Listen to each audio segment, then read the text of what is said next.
Ladies and gentlemen, welcome aboard the Wright Flyer. I'm Randy Wright, and I'll be your captain on today's solo flight special edition of our state-of-the-art radio program. Folks, this will be the final boarding call, so if you please, claim your seats, fasten your seatbelts, kick back, relax, and enjoy the show while I go ahead and delve into the pre-flight checklist, because there really is a lot of news and information to get to before I may fully indulge you with your in-flight entertainment. Well, folks, what we witnessed in the Granite State of New Hampshire last evening is a perception that the American electorate's looking for. Now, I am in no way, shape, or form saying that New Hampshire is even a broad reflection of the American electorate at large, but it does show that there is a common denominator that the electorate is looking for with respect to the candidates. And it's been reiterated time and again throughout this 2016 presidential election cycle that that the electorates are just sick and tired of politics as usual in the United States. The American people have been disenfranchised with the political system, feeling as though the political elites are doing everything in their power to separate themselves from the true popular sovereigns in this country. That is why you saw New York billionaire and real estate tycoon Donald J. Trump win the Republican ticket in New Hampshire, and it is why you saw the self-avowed Democratic Socialist Boyd Meef Sanders take the Democrat side. Now, it must be noted that the Granite State is a bit more liberal, for lack of a better term, than the vast majority of the several states in the United States of America. Nevertheless, there is this outrage with respect to the so-called establishment. And what this comes down to, really, is a perception of honesty, a perception of the candidate's willingness and ability to tell the truth. With respect to nerd-faced Bernie Sanders, even on the conservative side, we've heard people say that at the very least, we know where he stands. He is very open and honest about his positions, even if we think that those positions are among the most wicked ever conjured up by the twisted minds of man. So what does this say? It says that the American people are the sort of people that expect their leaders to say what they mean and mean what they say. That is just an inescapable fact of reality. It's what we expect from our candidates, and it is certainly not what we have received the vast majority of the time in the arena of politics. And it's a major problem for the so-called establishments of both political factions in the United States. Hillary Clinton's biggest problem right now, she's conceived of as being dishonest. And this is particularly harming her with the younger generations. And I think that's going to be a major hurdle. And the question is, can she overcome it? But I need to preface this with some importance. For a long time during this election cycle thus far, we've heard a lot of pundits just dismiss Bernie Sanders offhandedly, as if he has no chance of winning. Never forget the power of a political outsider. A political outsider in a time when the American electorate is sick and tired of politics as usual can present a major challenge. He could be a dark horse. And if he does procure or secure the nomination of the Democrat Party, we damn well better have a candidate on the gutless opposition party side, or GOP side, that is a stalwart for the Constitution.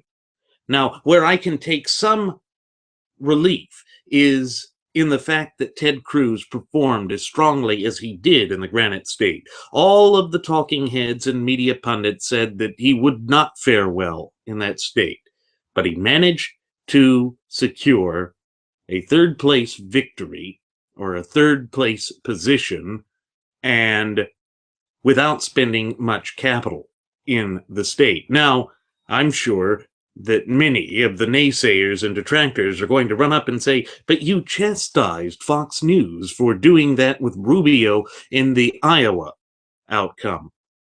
Well, it's not that I'm claiming this as some great victory. I'm just using this as an analytic to view his chances, because the next run-up at the Palmetto State of South Carolina is going to be much more friendly territory for the Texas Republican senator. And it means that with the poor performances of some of the various competing factions within the gutless opposition party, we may actually see a narrowing of the field. I have a feeling that Governor Christie of New Jersey is going to have a bit of a come to Jesus meeting with his followers, because I don't believe that he ever even broke into the double-digit percentages in the New Hampshire race, and he had spent a lot of time there. With respect to the runner-up for the gutless opposition party in the state of New Hampshire, John the Mushroom Kasich, I don't see that he has this great sort of political mechanism, machine, or organization that is going to help him. He has been running a very threadbare campaign. Now, I'm not making the mistake of underestimating him or just stating that I'm going to dismiss him offhandedly. No, he has the potential, with a reinvigorated detente wing of the gutless opposition party coming to his backup, to ride this wave of energy and to pick up popularity. However, the real stalwart and the real major contender is, fortunately, Donald J. Trump. Now, Donald J. Trump has been a bit of a gaffe machine, or what would be, in traditional knowledge and the traditional sense, a gaffe machine. But he's been somewhat of a Teflon candidate when it comes to all of this. Although I must say that that little skipping out of the debate in Iowa right before the caucus votes were to go into place actually did hurt him, because it came off as a tinge of arrogance and unwillingness to give a hoot about the electorates who were going out to make that pivotal decision. You don't spit in the face of the electorate if you want to win in that state. It's just a bad idea. It is not something that I would ever advise a candidate to do.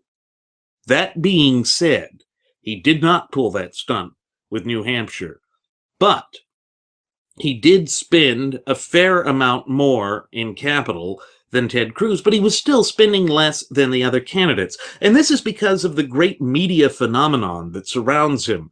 The graduates of Pavlov School of Journalism are absolutely mesmerized by him, but not for the reasons that one might suspect. It's not that they are galvanized by him or even awakened by his energy or the message that he's purveying. It is more that they view him as someone that's going to be easy to tear apart, with the consistently inconsistent political record of the past and the glaring contradictions that that poses with his current alleged positions. Because you only have to go as far back as 2013 to see that he was in support of amnesty at that time, and that he has completely changed his position now.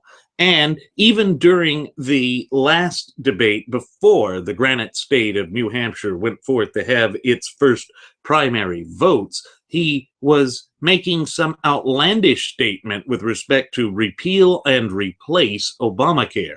He said that we needed to have something in place to prevent people from dying on the streets. Well, folks, this is the same type of intellectually disingenuous argument that was put out by Barack Hussein Obama when he was pushing for Obamacare. People are not allowed to be turned away from emergency rooms for stabilization treatment or treatment that would save their lives. The EMTALA and COBRA Acts, these are both acts of Congress that were enacted in the 1980s, were what put that into place.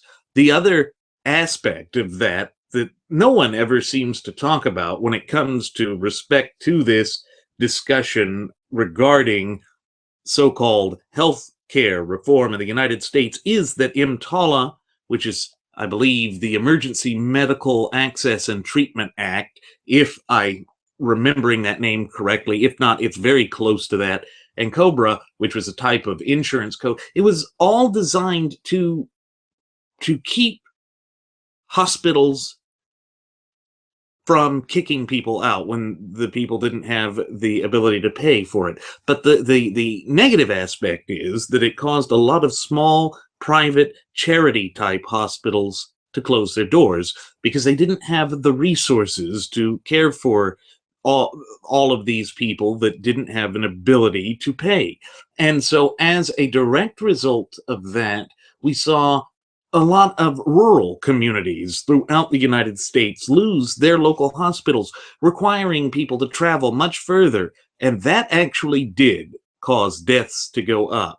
And folks, make no bones about it. If we ever do go to a single-party payer system or full, absolute, so-called alleged universal health care, which is another fancy way of saying socialized medicine, it will be an unmitigated disaster, the likes of which this country has never seen before. Because it will take up so much of our gross domestic product or our economy that the government will control at least 1/6 of the economy. They've already made that monumental power grab. They're already pushing to have that here in the United States. And this is just another push towards that. And that's where Hillary Rotten Clinton and Nerdface Burn Me Sanders all agree with each other. And then it sure seems that in that last Granite State debate that Donald J. Trump was alluding to it. But it's all based on a farce and a lie. And so while these people may be conveying, at least on the surface, this image of honesty, nothing could be further from the truth, because what they're actually doing is peddling in misconceptions, peddling in an abject disregard for the truth. And that doesn't help the American people. It bewilders the American people, because I can guarantee you that if these policies are ever implemented, the results are going to be a staggering far cry from what these politicians and even so-called alleged outsiders painted the picture as being, that the American people are going to feel duped and even further disenfranchised. Folks, that is why we must do our utmost to avoid reaching out to a strongman. A strongman is not going to restore this country. An individual alone, in and of him or herself, is incapable of saving this country. And this goes to a point that my first officer, Jeremy Grapenton, and I have made numerous times on past episodes of the Wright Flyer. It's that you have to recall that the ultimate wielders of sovereignty of this country are we the people. And that the ultimate duty and obligation for ensuring that the country is maintaining a sustainable path and is staying true to the constitutional principles that underpin our entire society, you have to accept responsibility for that yourself. It has to rest squarely on our shoulders, because that is how our founding fathers designed it, and that is exactly what they intended for our federalist system of government to be.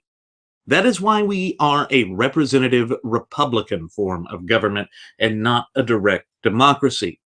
But as you can see from all of this, these games of semantics, which we have warned about going back to our launching of this show on September 11th of 2015, is really dangerous. It confuses the people. The people are not entirely sure what words mean what, and the Fabian socialists who are incessantly pushing the boundaries to move this country further and further to the left just absolutely love these vague and ambiguous terms. They hide their true intent with them. And only if you know how to read between the lines and to dig further and to delve further into what it is they're saying will you discover the truth behind what it is that they are purveying and what they are attempting to achieve. Now, They're not entirely trying to hide it, but they are doing their best to make sure that the more inquiring minds among the American people have a little bit of difficulty delving into it. And I must once again turn to the writings of Zygmunt Dobbs to point to why they do this. It's because they are banking on the fact that your average, hardworking, middle American family is not going to have the time or the capital to spend to research everything that they do and to discover the truth. And they are hoping that basically intellectual, oh, I don't want to say laziness, but just intellectual complacency kicks in, and that the people don't delve into it a little bit deeper.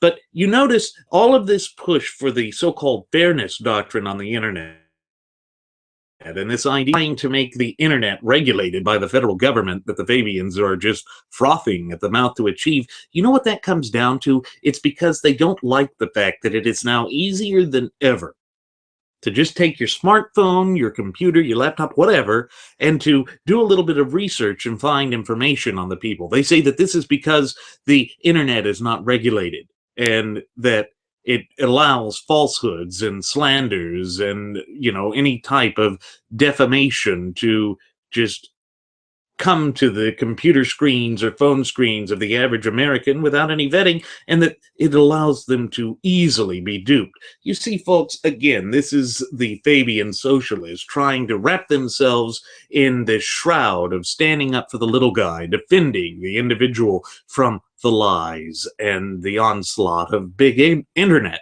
But you know what the problem with that is with respect to the internet? The internet, it's not just some vast organized group or organization. It's not some top to bottom bureaucracy, company, corporation. Sure, there are corporations that run it and offer the services, but the internet has been a revolutionary tool in empowering the individual to have a voice, unlike ever before. This very program that I bring to you, we're not a large, big business or corporate entity. We don't have contracts with some broadcasting company. We have our voice. We use the tools that are available, and we provide the information that we provide to you because we believe that the very thing that we're going out to tell you is very important. We want you to be empowered. That's why Jeremy and I have reiterated time and again that we absolutely do this program for you. We do this program so that you are given more power, more freedom, more opportunity to see the truth. And we also tell you to look into the things that we're saying and not to take what we're saying at face value, because it is also of the utmost importance that you empower yourself. Because we believe, as the Founding Fathers did, that the popular sovereigns are the key to maintaining and safeguarding liberty and our fundamental and unalienable rights in this great republic of ours. That is the way that it was always intended to be, and that is absolutely what we believe here at the Wright Flyer. But it is going to take an effort on your part to look into this and to see what the candidates are, and not just to accept what they're saying as honesty on face value. Taking Donald J. Trump as a perfect example of this, he speaks a damn good game, a really good game. But when you stop and actually think about what it is that he's saying and his past track record, you find that they don't line up. They fail to align. They fail to pass muster. It's because he doesn't actually believe at his core or deep within his heart what he's saying. That is a dangerous problem. And it is one that if we are not careful, he could easily topple this representative republic. He could easily damage the conservative image for decades to come. And that is something we can ill afford right now. Now, I'm not going to besmirch his victory in New Hampshire. He did pull off a true victory there. And I'm not going to besmirch or belittle his supporters, though I believe they are misguided, I can completely understand the anger that they feel with politics as usual. There is no question that the gutless opposition party has time and again betrayed their base and their electorate. And it is because they look upon the electorate of the party, the lifeblood of the Republican Party, with the utmost contempt.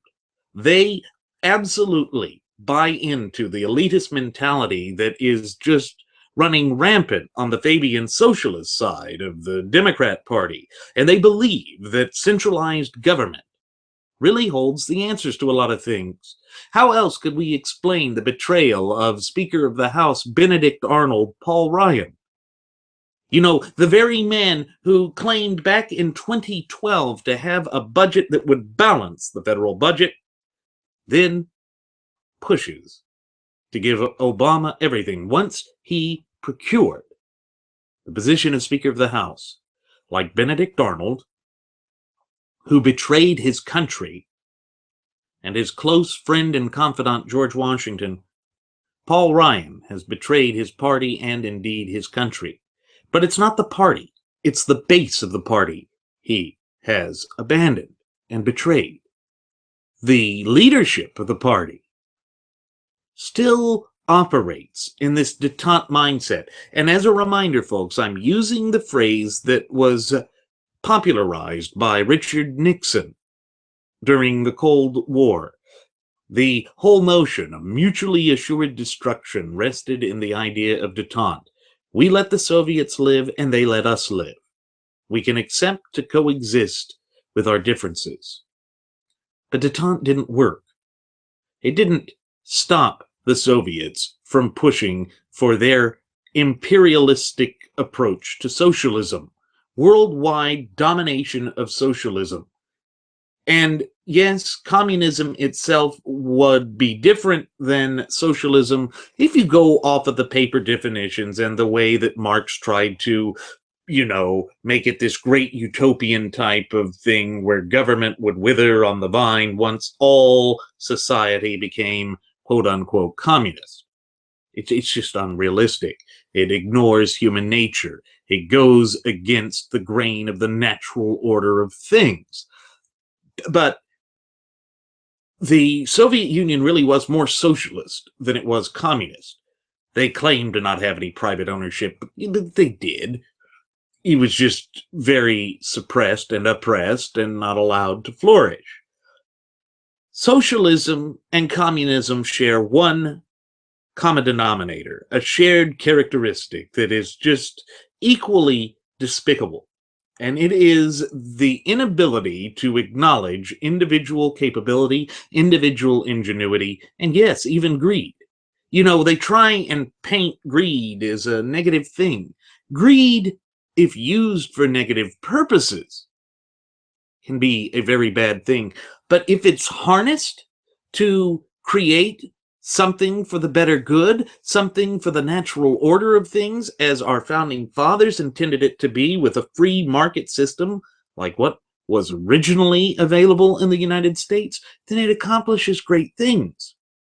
The United States of America became such a prosperous, powerful world leader in such a short time because of the revolutionary approach to government and to the economy that our founding fathers proposed over 200 years ago. And again, folks, if you stop and think about the fact that the United States Constitution is the longest, congruous, running, uninterrupted governmental system and document in world history, that says something. Because there have been a lot of governments that have come and gone during the annals of history. There have been even more so in modern history. Just spin the globe. You see governments in chaos everywhere. You see the socialist systems professed by the Fabians collapsing worldwide. Why? Because at its heart, socialism is a parasitic doctrine. It relies on the productivity of individuals to siphon off what they have created to give to those who do not work. It takes the notion of charity and bastardizes it and perverts it to mean that the duress from the heavy hand of government is the only way to take care of the working class and the working poor and the non-working poor. You see, it's unsustainable. It's unsustainable because it chokes out the very life of those who produce. Why produce when you can have a better living off the teat of government? That is a dangerous reality, and it rests at the heart of these radical left-wing command economy type systems. And it doesn't matter whether that you profess to be a democratic socialist, a Marxist socialist, or a utopian socialist. All socialism leads to oppression. Why? Because it's as Alexander de Tocqueville said, that they need to micromanage the facets of everyday life. They need to control everything that the popular sovereigns and individuals do so that they become New Age feudalists. Now, folks, feudalism is a truly ghastly system. It arose from the collapse of Rome, and it turned people into servants or slaves to their liege lords, their masters. And it was a pecking order, and it was very centralized at the top. Our founding fathers wholeheartedly rejected that type of system. They claimed that that ideology was twisted, wicked, and evil. Just look at the writings of Thomas Paine, in which he claimed that the most wicked form of government ever devised by the minds of men was monarchy. Well, make no mistake about it, folks, that there is a connection between the monarchs of the 16th, 17th, 18th centuries, the absolutists, the autocrats that were dominating Europe, and New Age socialism. Because socialism just replaces monarchy with the autocrats of the state, the premiers of the party, the communist leaders and dictators. That's what it comes down to. It is perpetual corruption with a truly undeniable pecking order that stifles individual creativity. And in a way, it's also a mercantilist system, because in socialism, they completely deny the ability of new ideas to create new capital. Everything's fixed, and it goes from those who have the ability to those who have the need. But that's theft by any other name.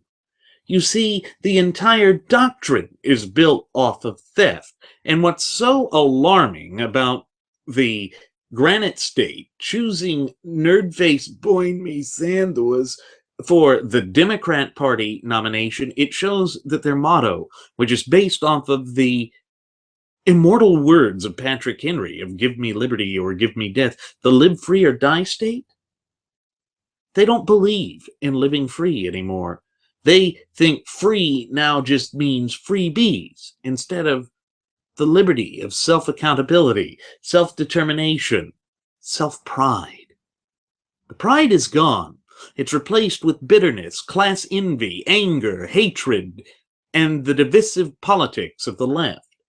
There can be no question, folks, that what the radical and extreme fringes of the Fabian socialist left in this country are attempting to accomplish right now is to divide the American people, thereby making it easier to conquer the American people. That is what they yearn for. That is what they hunger for. That is their direct and absolute end-all, be-all goal. But it cannot work. And the reason it cannot work is for all of the reasons that I just mentioned, that this system is unsustainable. It cannot continue because it will leech off of the producers until the producers throw up their hands and say, I'm not doing this anymore. I'm just going to fade out. And folks, that's not just some Ayn Rand made up thing from Atlas Shrugged.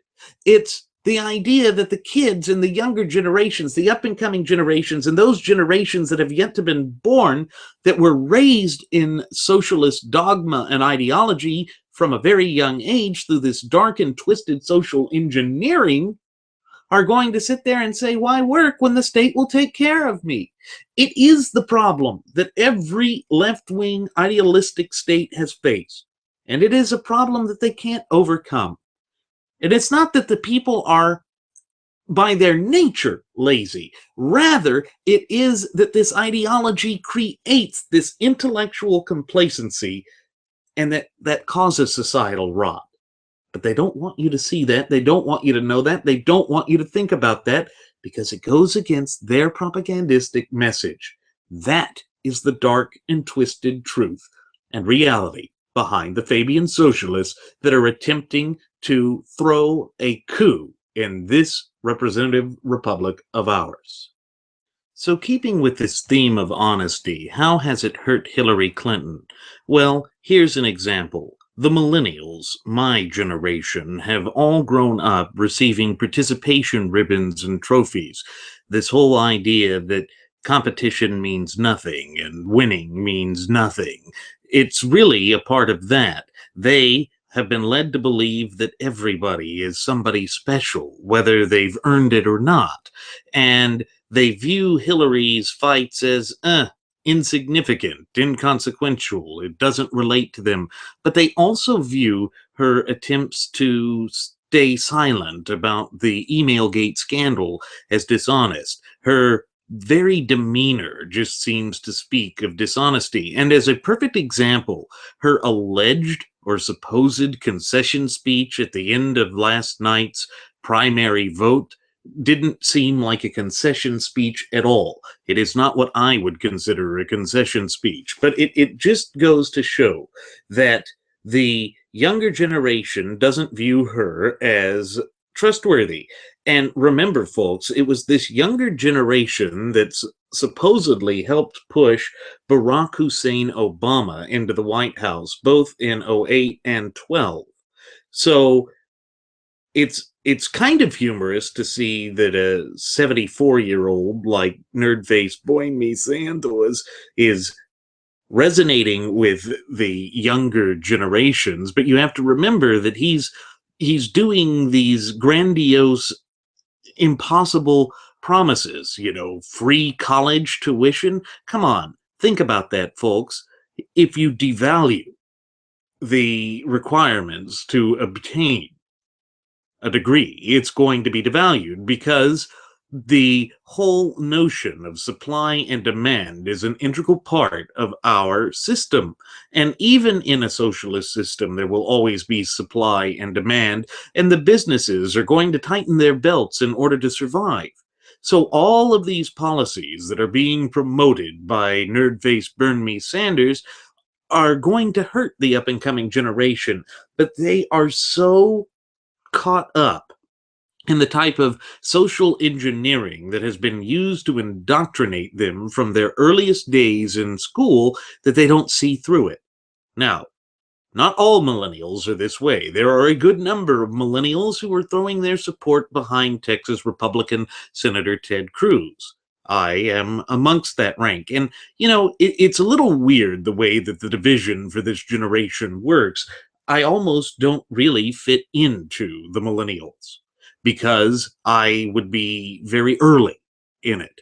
I was born in 1985.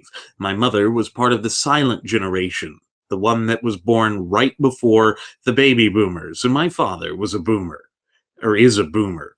And my mother is part of the silent generation. And so I have a bit of a different connection to all of these generations. I remember a time of an analog world, and I remember the internet in its infancy, and I remember a time of not having a computer and having a typewriter.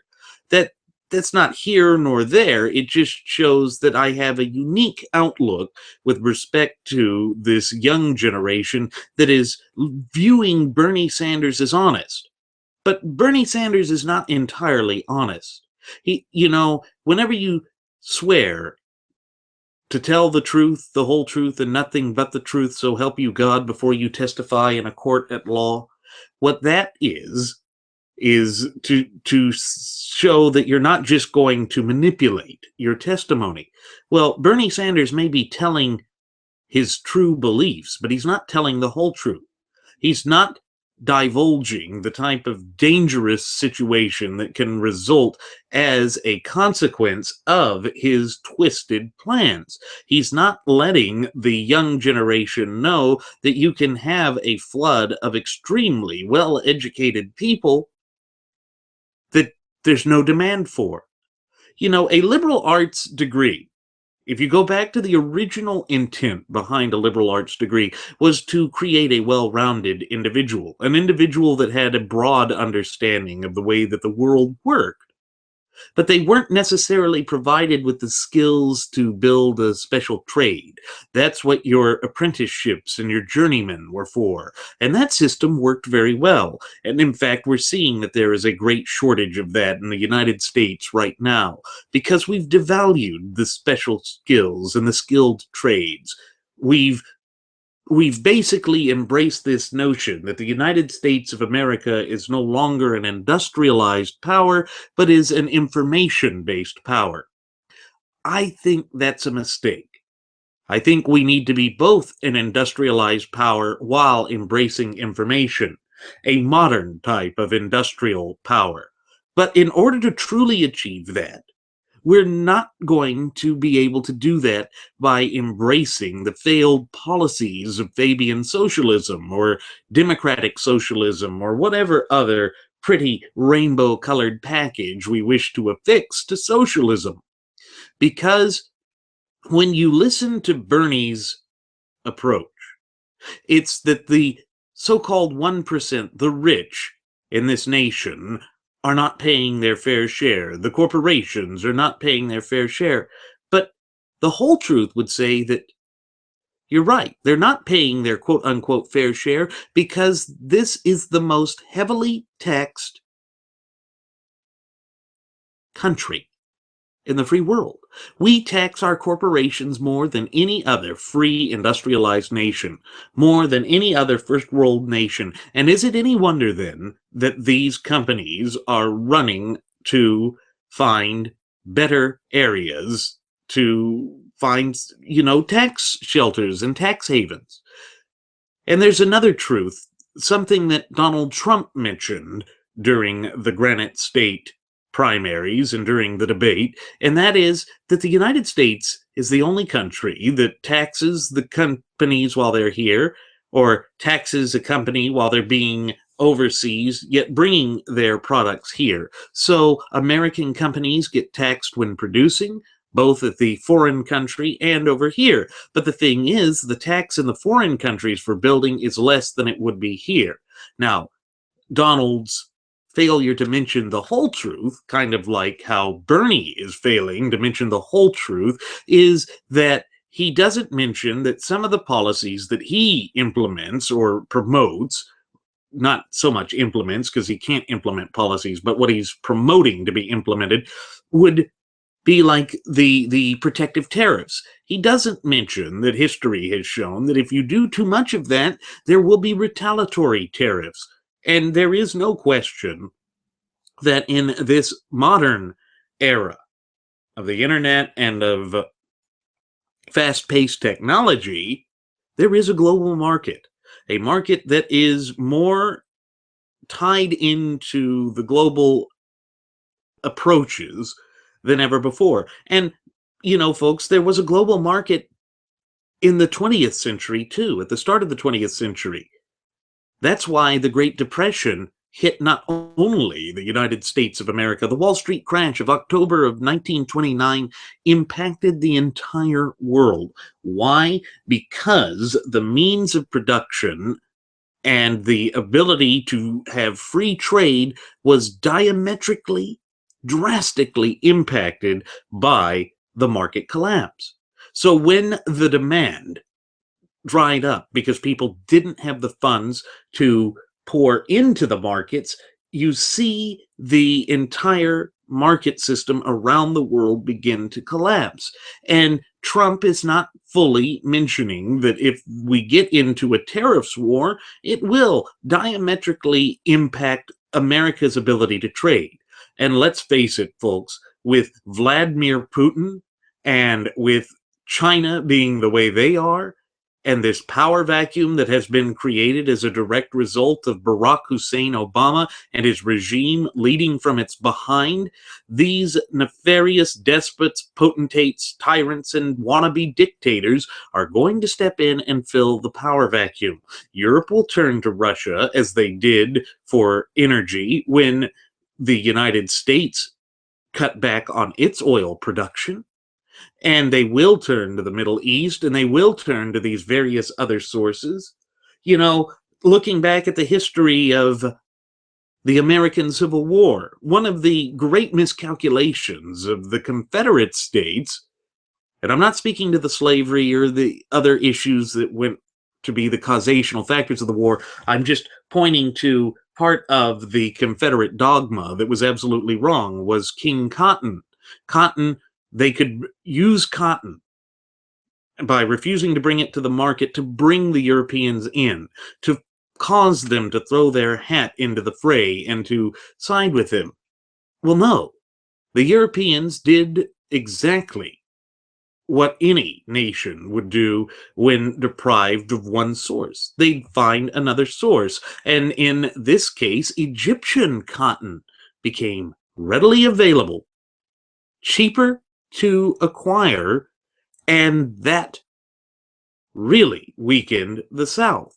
Well, the same type of thing would happen if there were protective tariffs and a basic de facto embargo between, say, China and the United States. China would just produce and find other markets, flood other markets with cheap goods and tangible goods, and the United States would be left with more expensive sources because the Europeans would see an opportunity here. They'd become like a middleman to bring it in to avoid the tariffs, but they'd charge a hefty price for it. So you would see commodities and consumer goods begin to become all the more expensive in the United States. So again, while the topic of honesty is what has pushed a lot of these candidates, or pushed the perhaps surprising, but not really surprising, victories of both Bernie Sanders and Donald J. Trump in the Granite State, it comes back to they're not telling the whole truth. And that is, again, why it is so important for the true popular sovereigns in this country to open their eyes and to do a little bit of digging, because so long as the internet is open and available, a free source, as you would, to the greatest amount of information that has ever been available to mankind in all of history, then we should absolutely dig in to see whether what these candidates are saying are the truth and the whole truth.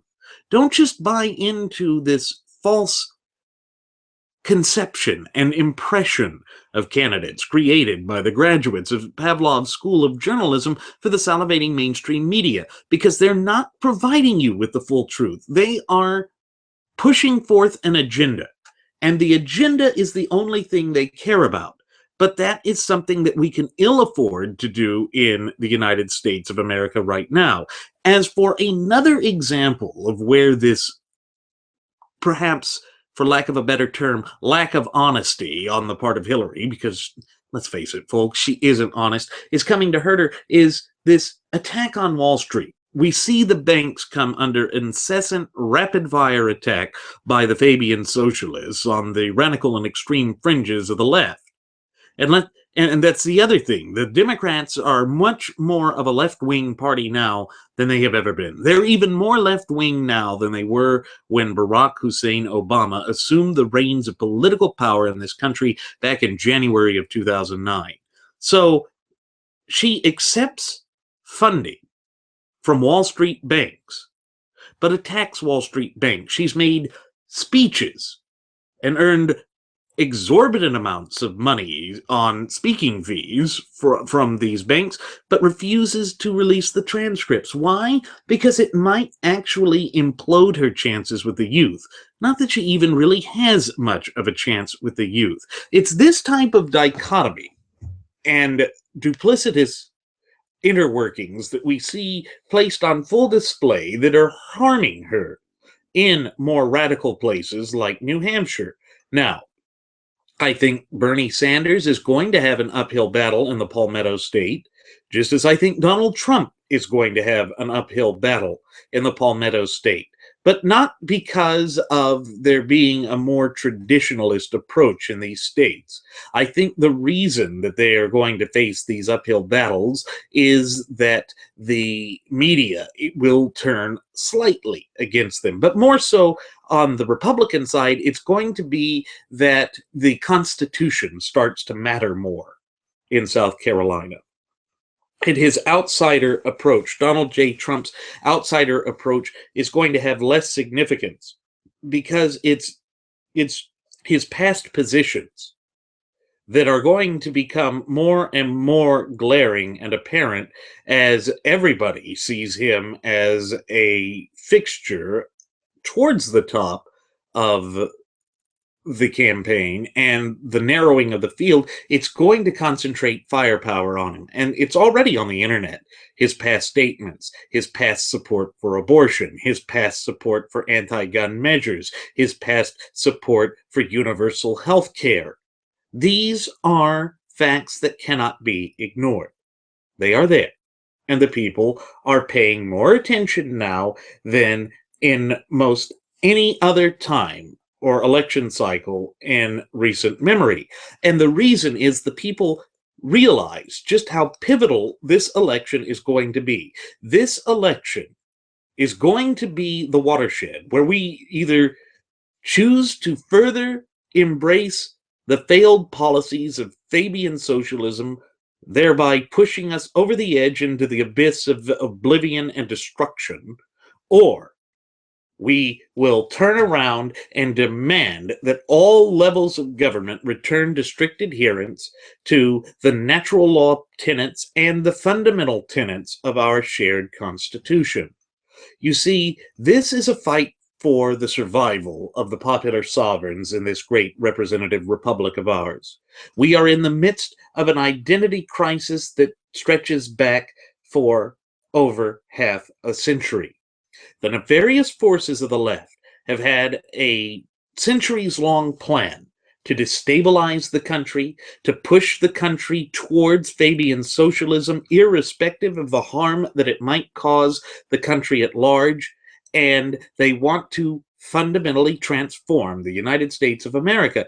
Folks, Obama made no mistake back in 2008 when he said that the country was being 5 minutes from being fundamentally transformed. Michelle Obama did not have a slip of the tongue when she said that for the first time in her life, she was actually proud of her country for electing Barack Hussein Obama. These are their ardent, heartfelt beliefs. And Bernie Sanders even said in his victory speech from the Granite State Primaries that he wanted to take it further, that Obamacare was a good start, but it wasn't enough, that we needed to have universal health care, that we needed to have free tuition, that we needed to further indebt this country and to spend the inheritance of the young up-and-coming generation, and yes, even those generations that have yet to be born. But we can't afford that, folks. We cannot afford to place the chains and shackles of debt slavery onto the future generations of this country. That is the major problem. But the solution that has been with us since the inception of this country over 200 years ago is the Constitution. And the Constitution demands that we, the people, the actual popular sovereigns, unite and do what is necessary to bring this country back from the brink of ruination.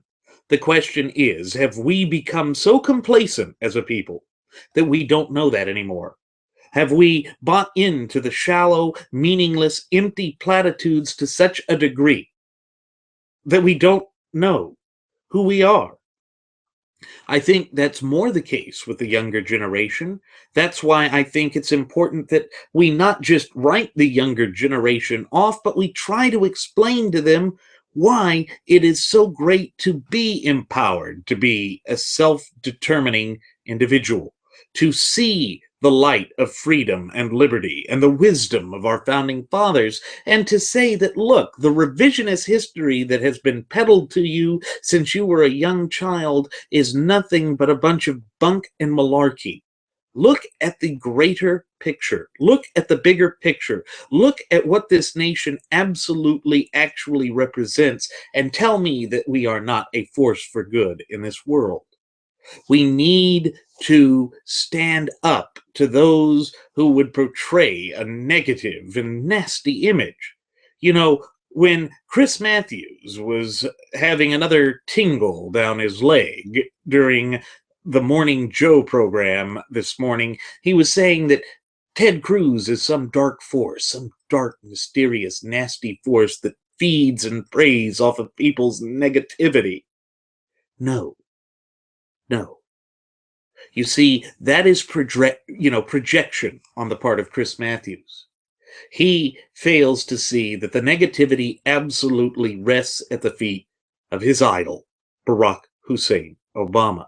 He fails to see that his Fabian socialist approach is what thrives off of the negativity of the people. The message, and the truly consistent message on the part of Ted Cruz, has been that we need to go back to the Constitution, that the Constitution, based on the natural order of things, the natural law principles, which are timeless, absolutely speaks to true equality, absolutely speaks to a true sense of justice, absolutely speaks to how this country can be revitalized.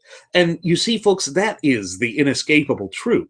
The Constitution frees us, but it requires that we take responsibility for our actions. And that's something that is a disconnect with a lot of the millennials because of the way that they were raised, because of this idea of participation trophies. It's not the fault of the millennials per se. It will be their fault if they do not open their eyes to the truth.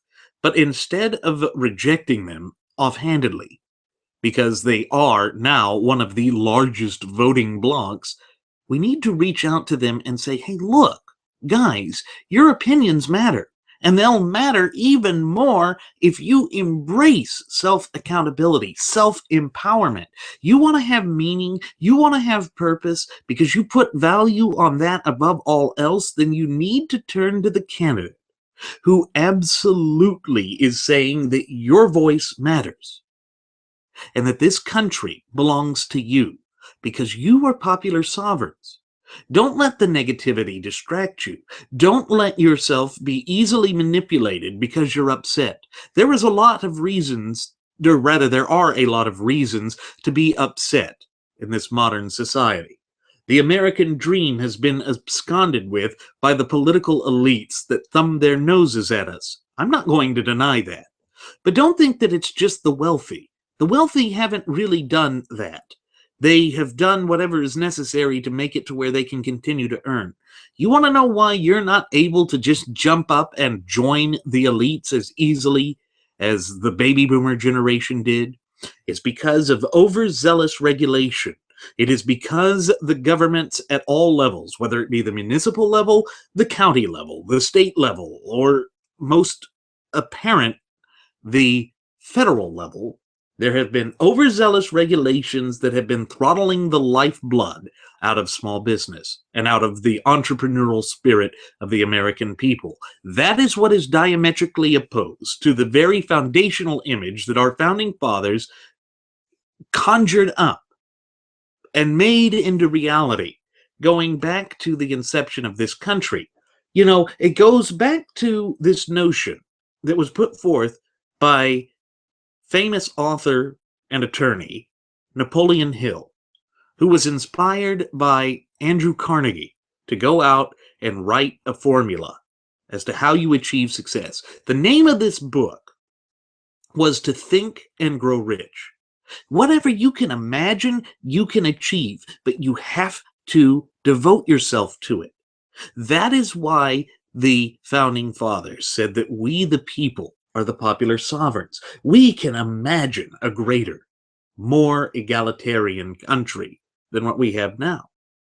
But it cannot be on the basis of the government leveraging that individuality or that egalitarianism, because government is opposed to individual view. It stifles the entrepreneurial spirit. And to the young generation, I would stop and ask you to consider, what has Bernie Sanders ever created? Nothing. Nothing.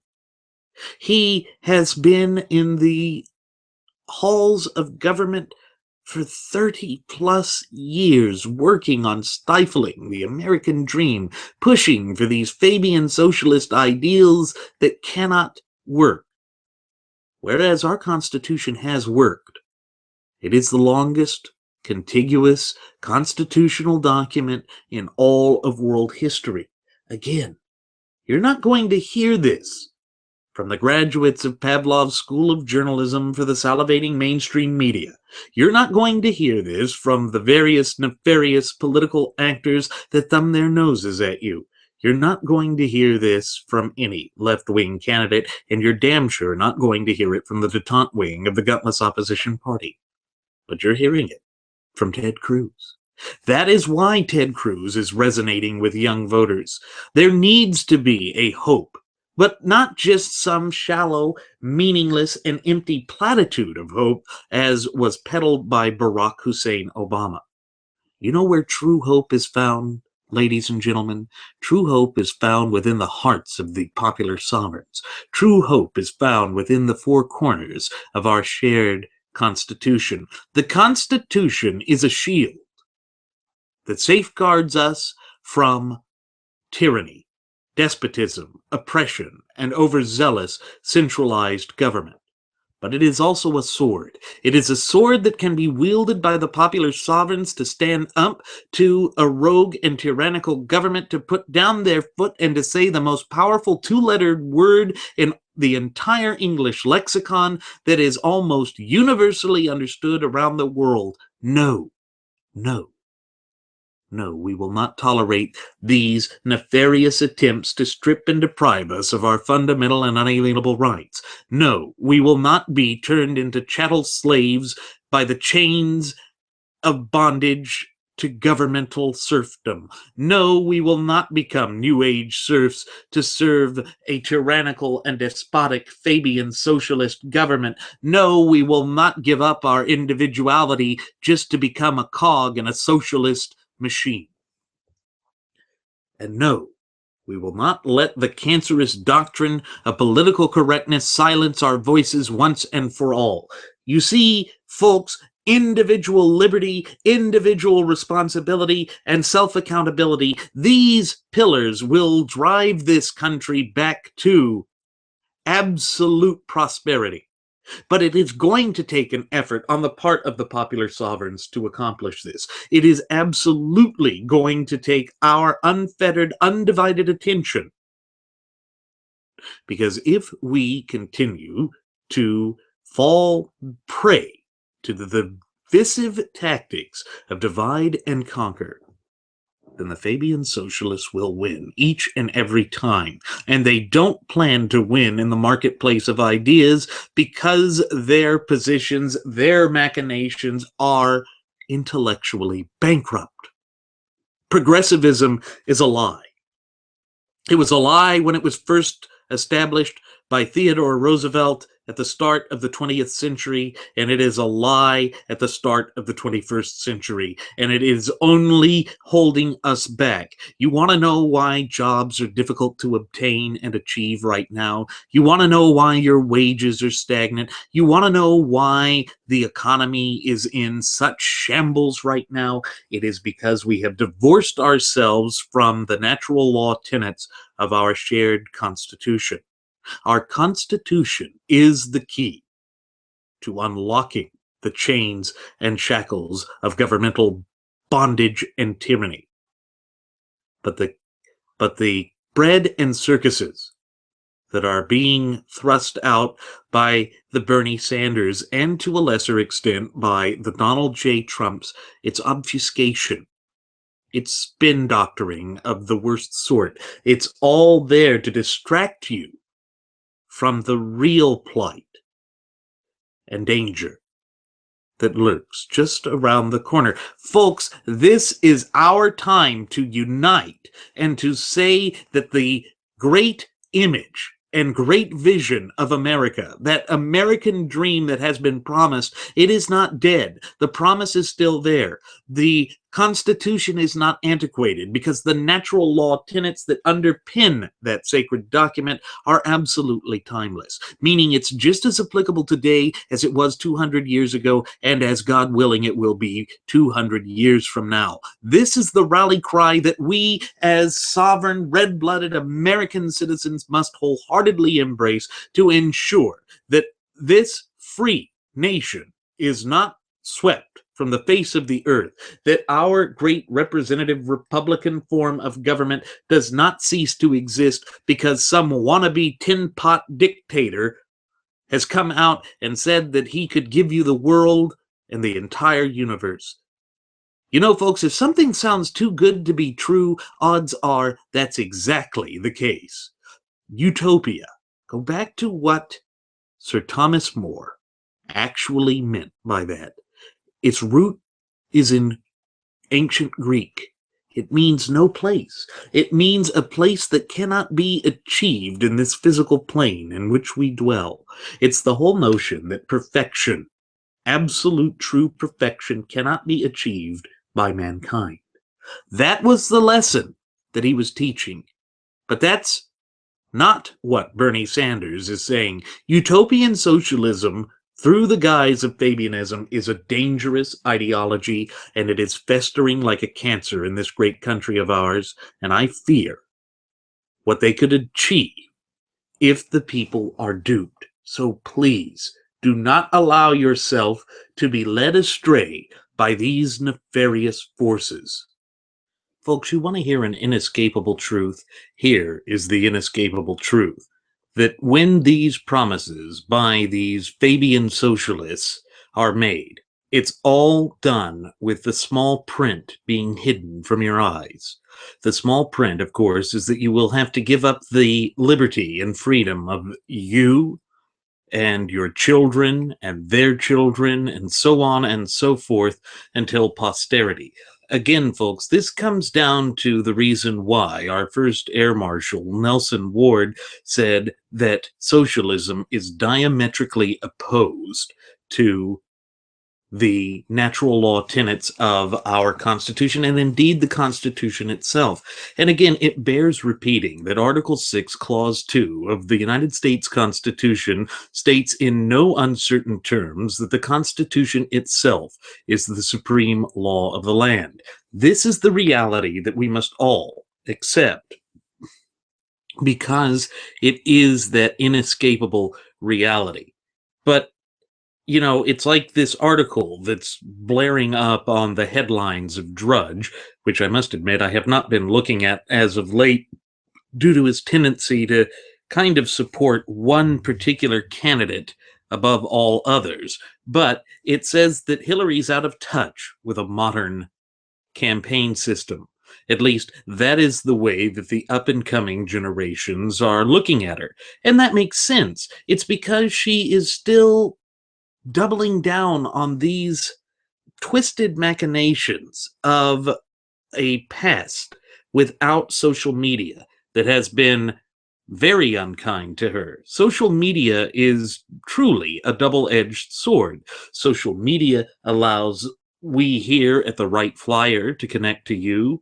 It gives unprecedented access to the popular sovereigns to allow their voice to be heard, and it basically cuts out the middleman that is the graduates of Pavlov's School of Journalism for the salivating mainstream media, and gives our voice power.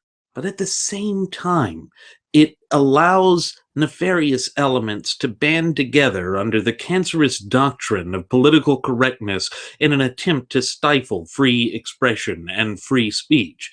It goes to show that these nefarious organizations and elements within the American society are absolutely dedicated to silencing those positions that disagree with them. You see, if there is one power that the Fabian socialists have, one key true advantage that they always have, it's that they are more readily able to adapt to the modern techniques and approaches. And the reason for this is that they do not really have a core belief other than socialism. And because socialism itself is more of a political dogma than it is for an ideology that could run a country, it's able to hide itself and act like a chameleon. That is what is truly nefarious and dangerous about it. Think about it. When you look at the Communist Manifesto, the communist dialectic as proposed by Karl Marx, he had stressed that a country must be an industrialized nation, must be fully in the capitalist stage before the socialist revolution can begin. But in all of the places where it ever took root, North Korea, China, Vietnam, Laos, Cambodia, Cuba, none of these places, or even Russia itself, none of these places had become fully industrialized. They had not had that period of capitalist expansion, at least not to the extent that Marx predicted.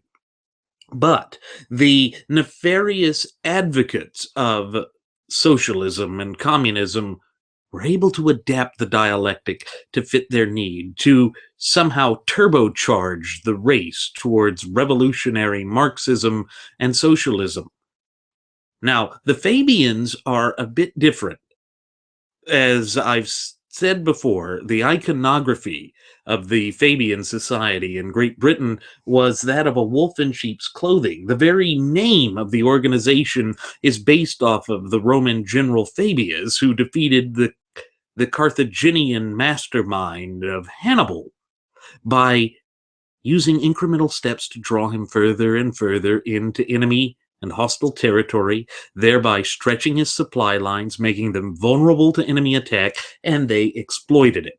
That is what the Fabians are trying to do.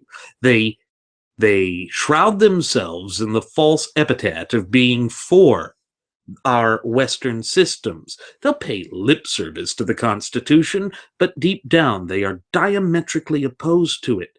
It is this sort of chicanery that we need to be fully aware of.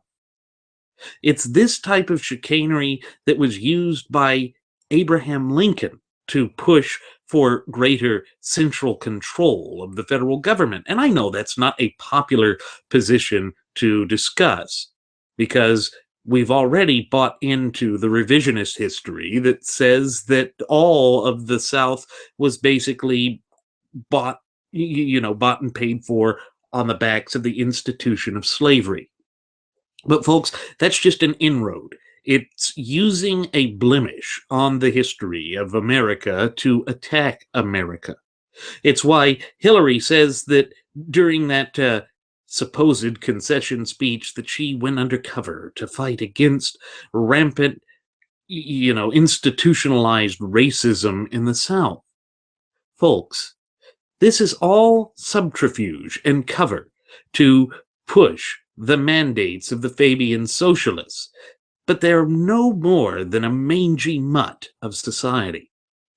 Literally envision a wolf or a coyote suffering from mange, trying to bite and latch on to the body politique of the United States to infect it with their virus.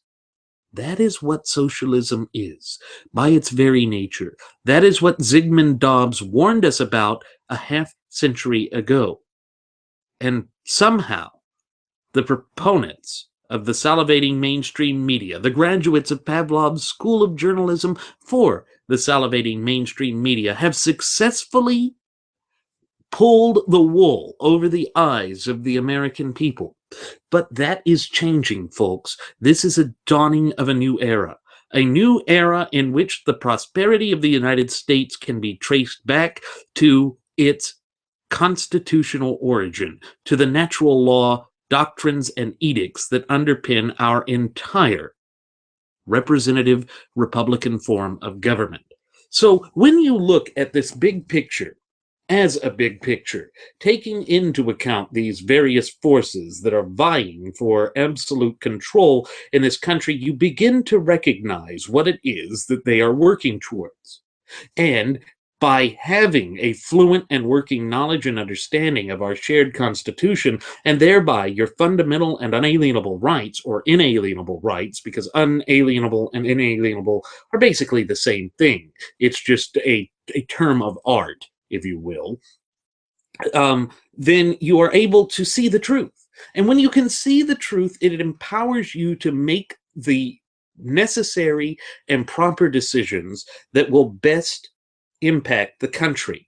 You know, if there is one thing that we can say about the modern arena of American politics, it's that we have gotten away from a big picture. We have gotten away from this idea that there is a greater good for the country.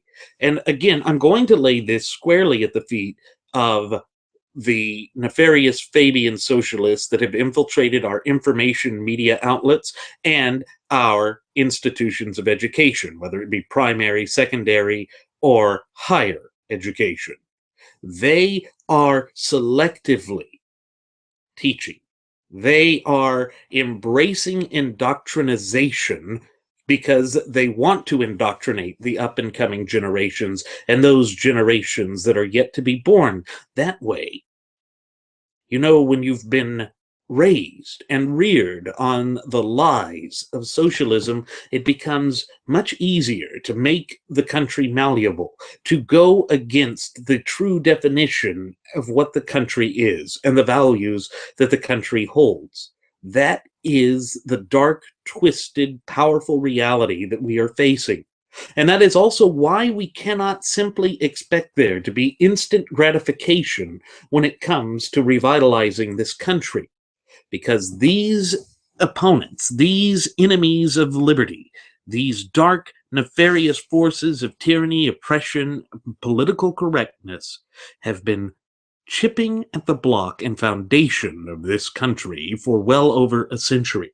It is going to take that type of dedication and zeal on the part of the popular sovereigns to say, no, we will not allow our country to be stolen from us in this manner.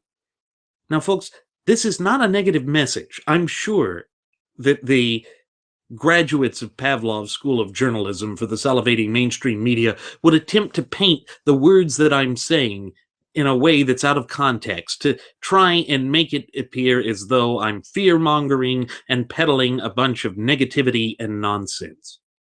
But folks, literally, ultimately, truly, what it is that both my first officer and I, Jeremy Grapington and I, as well as our first air marshal, as well as Ted Cruz, as well as those forces that care about this country, Rising Tide, Red Nation Rising, the Politichicks, all of these great organizations, we are professing a positive image of a bright future. And this is one of the things that came up from the exit polls during the Granite State voting.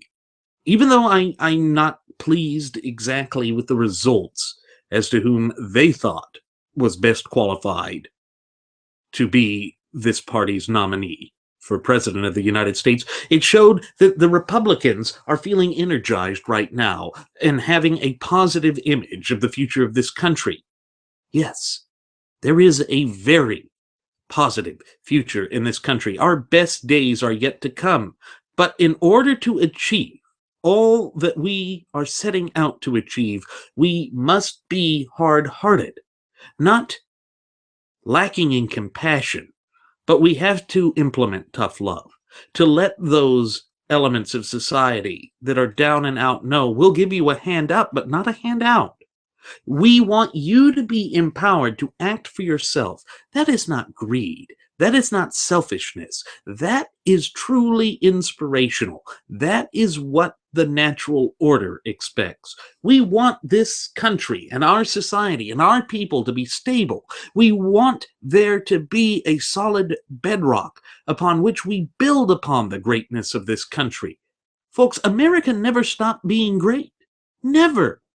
The people are still the same determined, rugged individualists they have always been. That is what is inherent in our DNA. The Constitution is still that great sacred document that it was 200 plus years ago. It's just that the popular sovereigns have been lulled to sleep. They have been tricked into believing that their voice is powerless and meaningless when nothing could be further from the truth. Folks, this is the rallying cry that Ted Cruz has been offering to the American people, and this is why I have endorsed him. It is that America is still great, that America's people are great, and we can be greater still. Our fundamental and unalienable or inalienable rights cannot be wiped from this earth unless we allow it to be. So you see, folks, once again, ultimate responsibility falls squarely upon our shoulders as the popular sovereigns of this great representative Republican form of government. This is what our founding fathers wanted to hand down to posterity. They believed in us because they saw the great power of what the individual might of the popular sovereigns could achieve. Stop and think about our War of Independence for a moment. I'm using history here as a teacher, and here is what it was teaching. Even though our founding fathers, from 1775, when the first shots were fired at Lexington and Concord, to the cessation of hostilities in 1781, they faced the greatest, most organized military force known to man at that time, the best equipped military force in the world, the Empire of Great Britain. You know, that great empire that existed throughout that time and beyond, and didn't start to wane until after World War II. Remember the old adage that the sun never sets on the British Empire? That was well in place even that far back. You know, General Lord Cornwallis, who surrendered at the Battle of Yorktown and effectively gave an end to major hostilities in the American War of Independence, went on to be basically a military governor in India. You see, that was the power of the British Empire. And our allies, the Netherlands, France, that had joined together and fought England on the global theater, they ultimately lost on the global theater. But the important victory that was achieved here in the 13 original colonies that gave birth to the United States of America, that was the major significant turning point in all of world history. Because it showed for the first time that a nation that was built upon sovereignty resting in the hands of the people was the best, most open, most honest, most free society that could be imagined. And you see, that is why the Constitution has lasted so long. It is why it has persevered and overcome every obstacle and adversity that has been placed in its path. The problem is, we have the Bernie Sanders and the Hillary Clintons of the world saying that that is not a true, free, open, and honest system, because there is still identity politics, sociological warfare, all of these sorts of divisive tactics that they are pushing at the forefront. Now, nothing is perfect in this world. Absolutely nothing. It is impossible for humanity to achieve perfection. And yes, our founding fathers were flawed, just as we are flawed. But they achieved and strived to achieve greater things. The Constitution's natural law tenets apply to everyone, whether or not the founding fathers consciously recognized that, whether or not we even consciously recognize it. It is that infallible truth, because it comes to us from providence on high, that explains why, in Article 5 of our shared Constitution, that it can be amended to meet the needs of a changing society. But the principles, the bedrock of our system here are timeless. They are concrete in nature. They are not shifting. They do not change. That is the stunning reality that composes what makes this country great. That is what our founding fathers handed down in the Constitution, which is that social contract that exists between each and every one of us, whether natural born or naturalized, in our government. But you see, the Fabian types, the Hillary Clintons, the Bernie Sanders, the Rahm Emanuels, the Bill de Blasios of the world, they want us to discard the natural law because they loathe and despise it. They call it negative rights, folks. When what negative rights really speaks to, if you remove the veneer of the type of selective game of semantics they play, it's negative only in so much as it prevents the governments from encroaching upon the fundamental and unalienable rights of the people. That was the vision that George Mason had when he was called upon to help draft the Declaration of Rights for the state of Virginia that became the basis for the first 10 amendments to the United States Constitution, what is colloquially and commonly known as the Bill of Rights. You see, folks, that was included within our Constitution because our founding fathers had an inherent fear of a centralized government. It was a centralized government that sought to oppress and destroy their freedoms, that led to the American War of Independence, that was a long, drawn-out, bloody affair. And don't think that this was something that was just written out in Providence as if it were to be achieved without hard effort. There were many, many times throughout the extent of that conflict that we came to the brink of collapse, that the cause of independence threatened to be snuffed out, and tyranny would have continued to reign supreme in the New World. But they didn't believe in that. They understood there was a greater, more significant power at work in the land, and that is the power that still rests, although dormant, in the hearts of each and every American citizen. That is the spirit we must embrace. That is the positive message. That is what the graduates of Pavlov's School of Journalism for the salivating mainstream media and the various Fabian socialists and utopian socialists are ignoring. You'll hear the proponents of the open border society try and say that Ted Cruz is painting a negative image. It's all a bunch of bunk. It's not true. Folks, there is nothing more positive, more empowering, more uplifting than to realize just how powerful you are as popular sovereigns. That is the message they don't want to be heard because they fear what will happen when the people are empowered. You see, folks, you are actually the saviors of this country.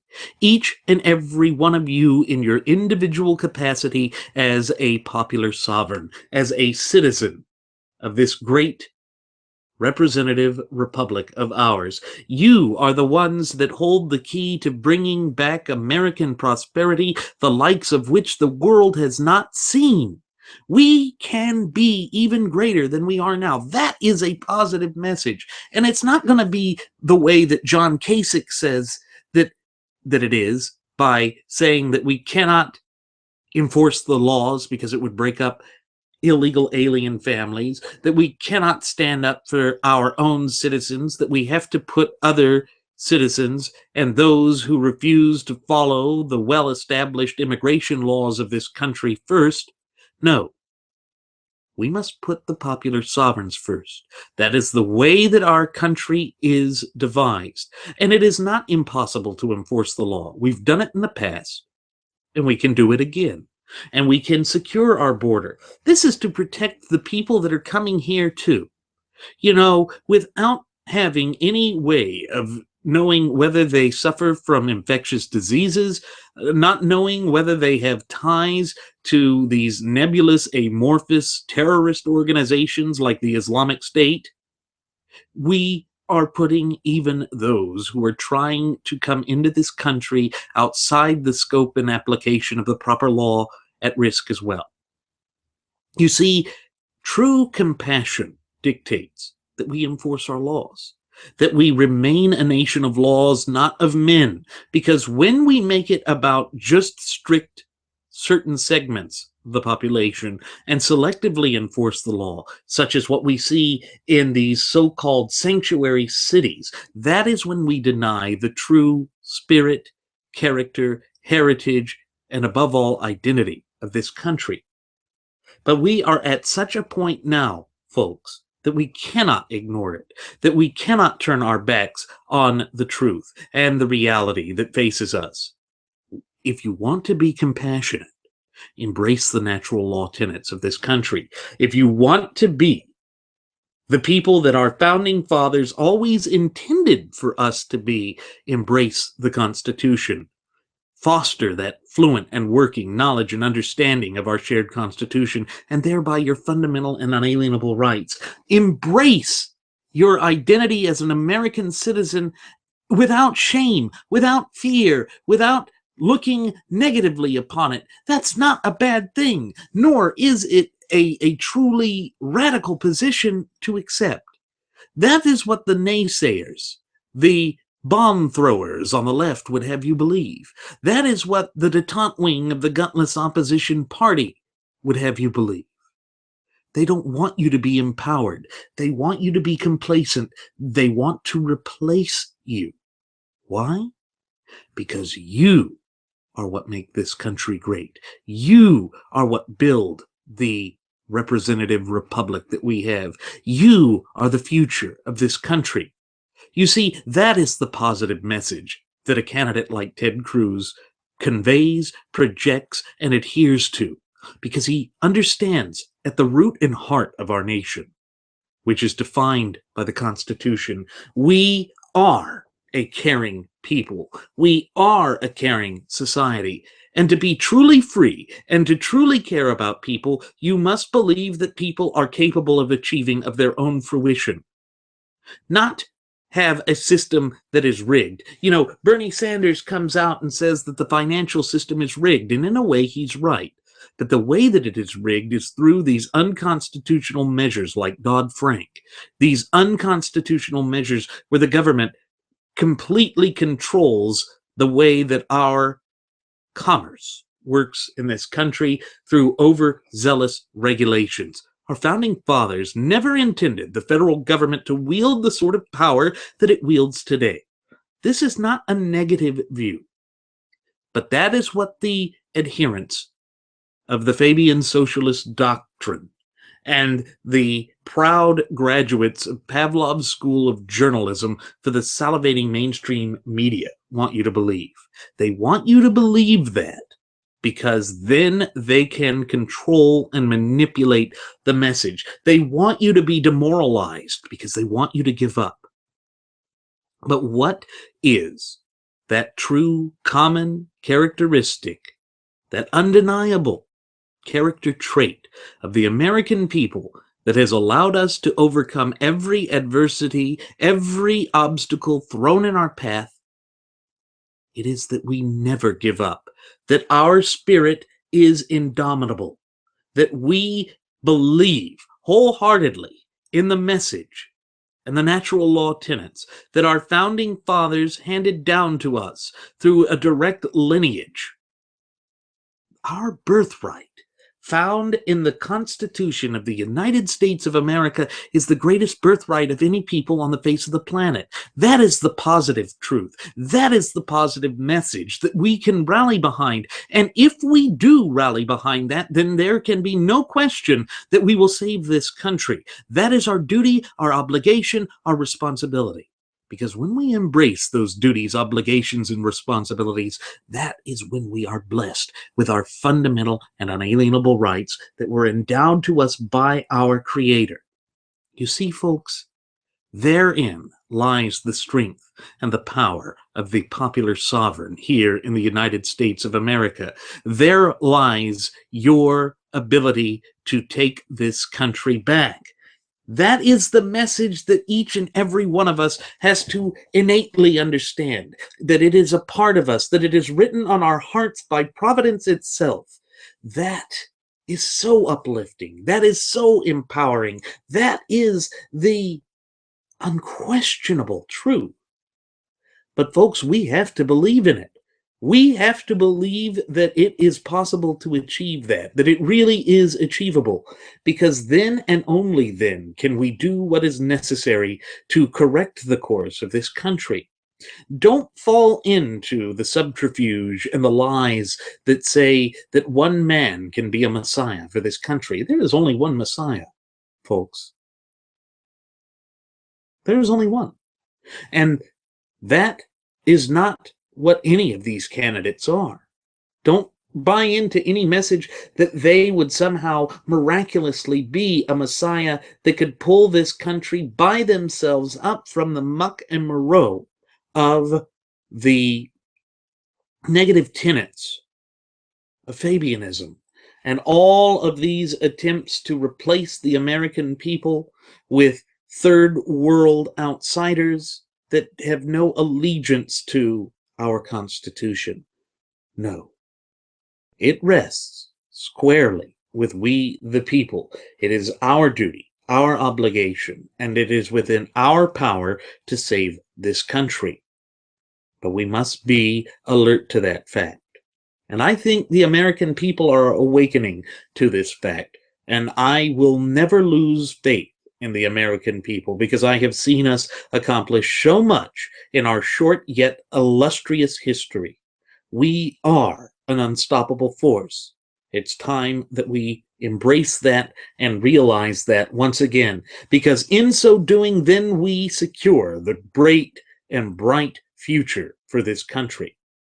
Now, folks, with that said, it is time to begin our descent. I'm going to go ahead and send the flight attendant back for one last round of alcohol. As always, ladies and gentlemen, I'm your Captain, Randy Wright, and I want to thank you for choosing to fly the Wright Flyer. I also invite you to leave questions, comments, concerns, or anything here, either on our YouTube page, our Facebook page, or our Google Plus page. And I also invite you to follow us at Twitter with the Twitter handle of @RadioAviationX. That, again, folks, is @RadioAviationEX, all one word. And we greatly appreciate your following. We greatly appreciate your input. And we hope to see you next time. Do take care, folks. Thank you once again.